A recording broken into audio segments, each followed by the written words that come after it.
Break के बाद आपका एक बार फिर से स्वागत है। आप देख रहे हैं बिंदास बोल, और बिंदास बोल में हम कह रहे हैं कि देश के राष्ट्रपति के चुनने का आधार क्या हो। आपकी प्रतिक्रिया आप हमको दे रहे हैं और आपकी सारी प्रतिक्रियाओं के साथ हम कार्यक्रम को आगे बढ़ा रहे। कई कॉलर हमारे साथ वेटिंग में है। अब ये कार्यक्रम का आखिरी पड़ाव है जिसमें हम उपाय पर बात करेंगे। क्या हो इसके लिए उपाय, या क्या हो सोच, क्या हो उम्मीदवार और कैसा हो उम्मीदवार, आप बता सकते हैं। कॉलर के पास चलते हैं। कि मेरा मानना है राष्ट्रपति पद से जो गरिमा है वो किसी क्षेत्रीय और जातीय आधार पर नहीं होनी चाहिए। देखो कि हम ऐसा एक उदाहरण देख चुके हैं जब लोकसभा अध्यक्ष सोमनाथ चटर्जी जी ने और परमाणु मुद्दे पर वाम दल का समर्थन नहीं किया तो उन लोगों ने उसका इस्तीफा मांग लिया था लोकसभा अध्यक्ष से, जबकि उन्होंने वो पार्टी छोड़ के वो लोकसभा अध्यक्ष का पद लिया था। तो इसलिए किसी पार्टी के दबाव में आकर अगर राष्ट्रपति काम करेगा तो उसमें देश को बहुत बड़ा नुकसान होगा। सर, आपने अच्छा उदाहरण यहाँ पर दिया है विषय को समझने के लिए। इस देश के लिए दबाव में आके कोई भी राष्ट्रपति को काम नहीं करना चाहिए। बिल्कुल यही कहा जाता है कि एपीजे अब्दुल कलाम दूसरी बार लगातार राष्ट्रपति नहीं बन पाए, या अब भी इनके नाम को कांग्रेस ने इसलिए खारिज किया है क्योंकि कहा जाता है कि सोनिया गांधी इस देश की प्रधानमंत्री नहीं बन सकती। ऐसा उन्होंने उनके मुंह पर खुद भारत के संविधान के कुछ कागजात के आधार पर और तीनों सेनाओं के प्रमुखों के किसी प्रतिक्रिया के आधार पर सोनिया गांधी को यह कहा था। और यह भी कहा जाता है कि एपीजे अब्दुल कलाम अगर या ऐसा हिम्मत वाला कोई राष्ट्रपति बनता है तो राहुल गांधी का भी जन्म का कोई जो डिस्प्यूट है वो भी आड़े आ सकता है और राहुल गांधी को प्रधानमंत्री बनने से रोका जा सकता है। इसलिए ऐसे व्यक्ति को ना लाया जाए, ये भी सोच रखने वाले दल या विचार सामने आ रहे हैं। और एक कॉलर से बात करें, बोलिए। इस को हम कहेंगे कि धन्यवाद कॉल करने के लिए। हम कहेंगे कि अच्छे नेटवर्क में आके कॉल करें तो आप अपनी बात को अच्छी तरीके से रख पाएंगे। आपको करोड़ों लोगों के सामने अपनी प्रतिक्रिया रखने का मौका मिलता है, और अगर वो नेटवर्क खराब होने के कारण आप बात नहीं कर पा रहे तो आप एक अच्छे मौके को गंवा रहे हैं। और भी कई कॉलर हमारे साथ जुड़े हैं, कई सोशल नेटवर्किंग साइट की प्रतिक्रिया है, कई SMS हम तक पहुंचे हैं, और अब हम ईमेल, फैक्स और भी आपकी सारी अभिव्यक्तियों को भी बिंदास में पुनः शुरू करने जा रहे हैं। एक और कॉलर हमारे साथ जुड़े हैं, उनसे बात करते हैं। मेरा ये कहना है कि इस बार अब्दुल कलाम जी को राष्ट्रपति बनाया जाए। आप ऐसा क्यों कह रहे हैं? शायद कॉलर ने बहुत ही सीमित प्रतिक्रिया रखी। आप अपनी प्रतिक्रिया कम से कम इतनी भी तो रखिए कि वो समझ में आए।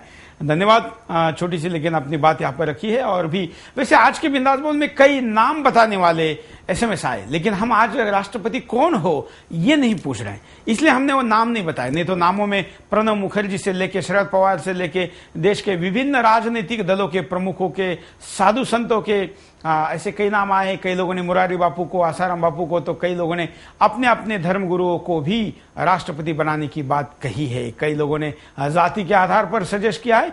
कई लोगों ने कहा है कि हमारे राज्य को प्रतिनिधित्व नहीं मिला है इसलिए भी मिले। जम्मू कश्मीर से भी उम्मीद नाम से शायद कोई है, उम्मीद शेख बोल रहे कि जम्मू कश्मीर का राष्ट्रपति अब तक नहीं बना इसलिए यहाँ का कोई राष्ट्रपति बने। कोई बने ये अपने आप में ही कंट्रोवर्शियल है, सहमति योग्य नहीं है, क्योंकि कोई तय करके पक्का हाँ यही ये देश का व्यक्ति क्यों नहीं। किसी राज्य की अगर हम बात करेंगे तो 28 गुना 5 इतने साल दोबारा उस राज्य की बारे आने में लगेंगे, तब तक किसी भी राज्य को वो राष्ट्रपति उस राज्य का लगेगा जिस राज्य से वो है, लेकिन देश का नहीं महसूस होगा। इस अपनापन के लिए हम ऐसी विभाजनकारी विचारों से दूर है। और एक कॉलर से बात करते हैं। शायद कॉलर से तकनीकी कारणों से संपर्क नहीं हो पा रहा है, लेकिन आप अपनी बात को अगर कॉल के द्वारा नहीं पहुंचा पा रहे तो आप सोशल नेटवर्किंग साइट के द्वारा पहुंचा सकते हैं। आप अपनी बात को किसी भी इलेक्ट्रॉनिक तरीके से हम तक पहुंचाएं, हम आपकी बात को आप तक पहुंचाएंगे। देखते हैं ये कॉलर क्या कहना चाहते हैं। नमस्कार सर। बोलिए। हाँ सर, ये राष्ट्रपति पद देश का सर्वोच्च पद है और ये भारत की गरिमा के लिए बहुत ही महत्वपूर्ण पद है। और इसके लिए जो भी खड़ा किया जाता है, कोई भी पार्टियां अपने अपने मतलब के लोगों को खड़ा करने की कोशिश करती हैं, और वो जो है ऐसे लोगों को खड़ा किया जाए जो वो अलग कुछ सोच सके, अलग कुछ कर सके देश के लिए, और वो किसी पार्टी की पिछलग्गू बन के न रहे, उनके कुछ अलग करने की हिम्मत होनी चाहिए उसके अंदर, और कुछ बोलने की हिम्मत होनी चाहिए। भ्रष्टाचार के खिलाफ ये चुपचाप रहते हैं, कुछ बोलते नहीं है, कुछ भी होता रहता है देश में, लेकिन राजनीति कुछ बोलता ही नहीं है। पक्ष विपक्ष में कुछ भी सही गलत के बारे में बोलने की उसके अंदर हिम्मत ही नहीं होती है। ऐसा क्यों? बिल्कुल, क्योंकि जो बात मैंने थोड़ी देर पहले कही थी कि देश का राष्ट्रपति बनने के लिए राजनीतिक दलों के अध्यक्षों के सामने झुकने वाले या उनके नेताओं के तलवे चाटने वाला व्यक्ति देश का राष्ट्रपति बनता है तो वो उसके गलती के लिए उसके तरफ उंगली कैसे दिखा सकता है, बल्कि वो दूसरे की उंगलियों पर नचता है। इसलिए ऐसे किसी गलत उंगली वाले को वो रोक नहीं सकता। उसमें उंगली रोकने की हिम्मत नहीं है तो हाथ रोकने की हिम्मत कहां से आएगी? अगले कॉलर से बात करते हैं, उनकी राय लेते हैं। हम आपको उपाय दिखाते हैं, उपाय क्या हो सकता है? राष्ट्रपति पद का उम्मीदवार समाज सेवी हो, गैर राजनीतिक दल से हो, किसी दल का पक्ष न लेता हो, समाज और देश को संतुलित कर चलने वाला हो, व्यक्ति विशेष का बैकग्राउंड साफ सुथरा होगा जो राष्ट्रपति बनेगा। अगले कॉलर की बात चलते हैं। नमस्कार। हेलो, जैसे कि कहा जा रहा है कि राष्ट्रपति एपीजे अब्दुल कलाम के बारे में कि कोई राजनीतिक नेता होना चाहिए राष्ट्रपति के लिए, तो ये तो सर बिल्कुल गलत है, क्योंकि एपीजे अब्दुल कलाम साहब ने अपने हिंदुस्तान के लिए बहुत सारे काम किए और तो ये समझता हूँ कि ऐसे ही शख्स को राष्ट्रपति बनाना चाहिए जो इस मतलब अपने देश के लिए जो है काम करता हो। नेता तो अक्सर जो है लूटने का काम किए है। बिल्कुल, धन्यवाद। अगले कॉलर के बाद चलते हैं। नमस्कार। ये राष्ट्रपति बनना चाहिए और ये जाति बिरादरी का राष्ट्रपति नहीं बनना चाहिए किसी हालात में। और ये जो भगवान ने कहा है कि दलित बनना चाहिए या कहने के ठाकुर बनना चाहिए या यादव बनना चाहिए, इन्हें तो कहने चौराहे पर करके खड़े करके गोली मार देनी चाहिए इनके सालों के। ये काय के साले में नेता है, ये देश का बेड़ा कर। गाली का उपयोग मत करिए। आप एक अच्छे प्लेटफॉर्म के द्वारा करोड़ों लोगों तक अपनी बात को पहुंचा सकते हैं। आप अच्छे शब्दों के साथ भी हमला कर सकते हैं। इसके लिए आपको गाली गलौज का आधार लेना सही नहीं है। हो सकता है कि आपकी बोली भाषा का ये एक ऐसा शब्द हो जिसको आपको भी पता नहीं कि आप किस शब्द का उपयोग करें, लेकिन मैं ऐसे शब्दों को कभी स्वीकार नहीं सकता, चाहे गलती करने वाला भी कितना भी बड़ा व्यक्ति क्यों ना हो। हम आपको बता दें कि आज के इस कार्यक्रम में हम देश के राष्ट्रपति को लेकर जो चर्चा कर रहे हैं, इस पर कई नाम आए हैं। कई लोगों ने अमिताभ बच्चन का नाम सजेस्ट किया है, कई लोगों ने मेट्रो मैन ई श्रीधरन का नाम किया है, जिन्होंने कोंकण रेलवे, दिल्ली मेट्रो और देश में मेट्रो और लोक परिवहन का जो क्षेत्र है उसको क्रांतिकारी रूप से बदलाव किया है।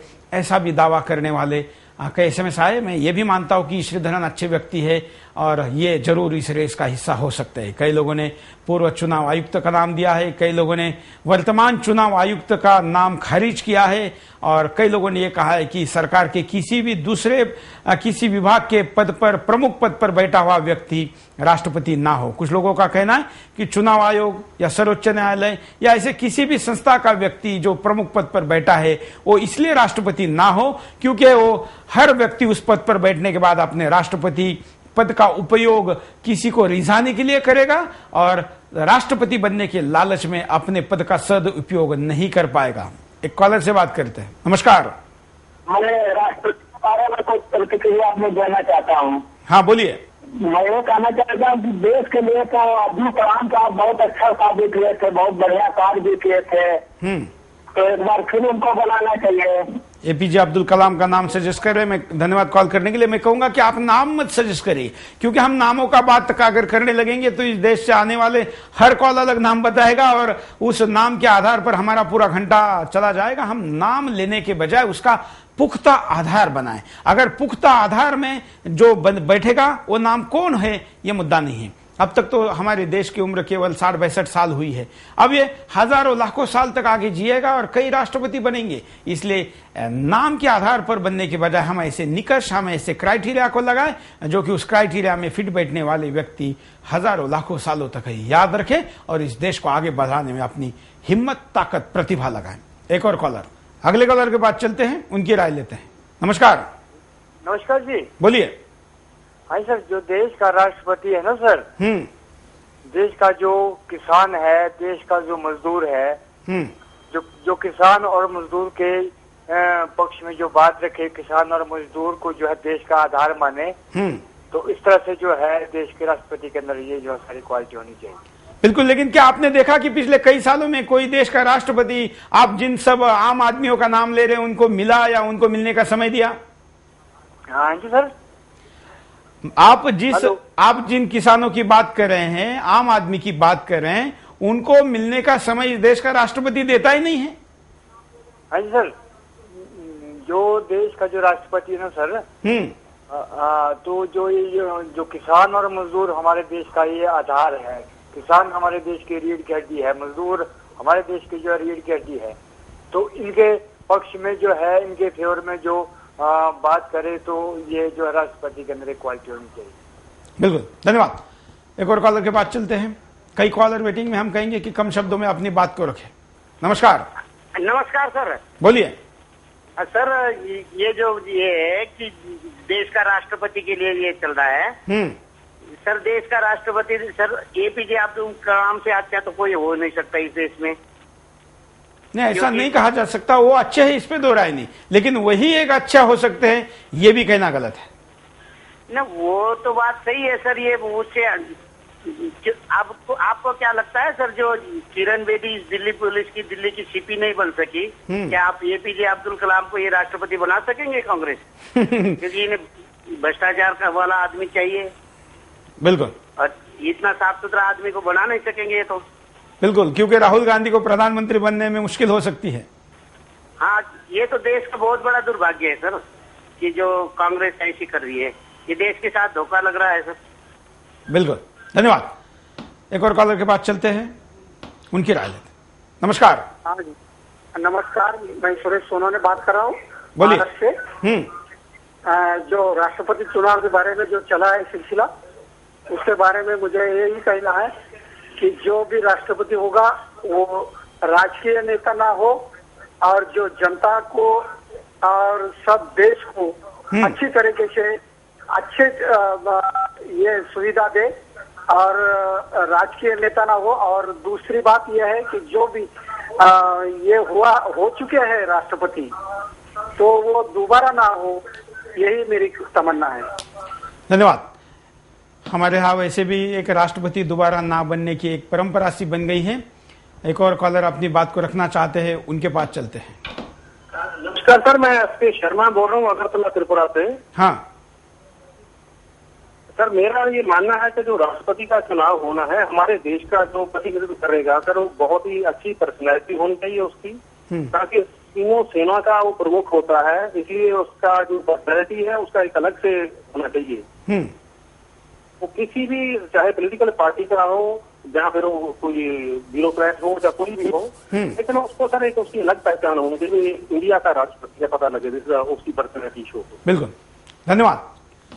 हमने आज आपके सामने ये मुद्दा रखा और ये जानना चाहा कि देश क्या चाहता है, और देश क्या चाहता है इस कार्यक्रम को देखकर देश का राष्ट्रपति तय करने वाले कम से कम इस देश का मिजाज या देश की इच्छा क्या है ये जान सके। हम ये कार्यक्रम सीडी के रूप में भी देश के सारे राजनीतिक दलों के प्रमुखों को देंगे, और आपने जो बात कही है वो उन तक भी पहुंचाएंगे। हम चाहेंगे कि इस कार्यक्रम के द्वारा देश ने जो मांग की है वो राजनीतिक दल उसको समझे और अपने आगे की राजनीति उसके आधार पर करें।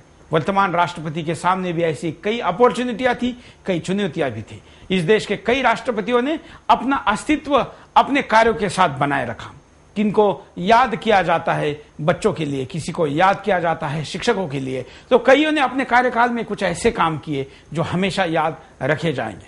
लेकिन कुछ राष्ट्रपति इसलिए भी याद रखे जाएंगे कि वो सरकार के हाथ का खिलौना बनकर रहे। देश के राष्ट्रपति के, वर्तमान राष्ट्रपति के सामने भी अब ऐसी कई चुनौतियां थी, या संधि या हम अपॉर्चुनिटी कहे, वो भी थी, अभी भी है। बचे हुए समय में इस देश का राष्ट्रपति कुछ अगर अच्छा काम करके जाए तो उन्हें भी याद रखा जाएगा। वर्तमान राष्ट्रपति के सामने संसद पर हमला करने वाले अफजल गुरु को फांसी की फाइल लटकाने के लिए आरोपी बनाया गया। वर्तमान राष्ट्रपति के द्वारा जाने से पहले ऐसे निर्णयों को करने का चैलेंज है। अगर इस चैलेंज को स्वीकारें और जो बातें इस कार्यक्रम में आई है इसको अपने बचे हुए समय में थोड़ा सा समय, लेकिन उस समय में भी वर्तमान राष्ट्रपति अगर करें तो ये उनके लिए क्या फायदा देगा, इससे भी ज्यादा है इस देश को फायदा देगा, और उससे भी ज्यादा है कि जो निराशा राष्ट्रपति पद के बारे में इस देश में है उसको बदलेगा। इसलिए हम वर्तमान राष्ट्रपति से अपेक्षा करते हैं, आने वाला राष्ट्रपति से भी अपेक्षा करते हैं, और यह व्यवस्था ही ऐसी बने जिससे कि देश को इसके ऊपर बार बार चिंतन मंथन करने की मांग ना करनी पड़े। आज के लिए इतना ही। जय हिंद।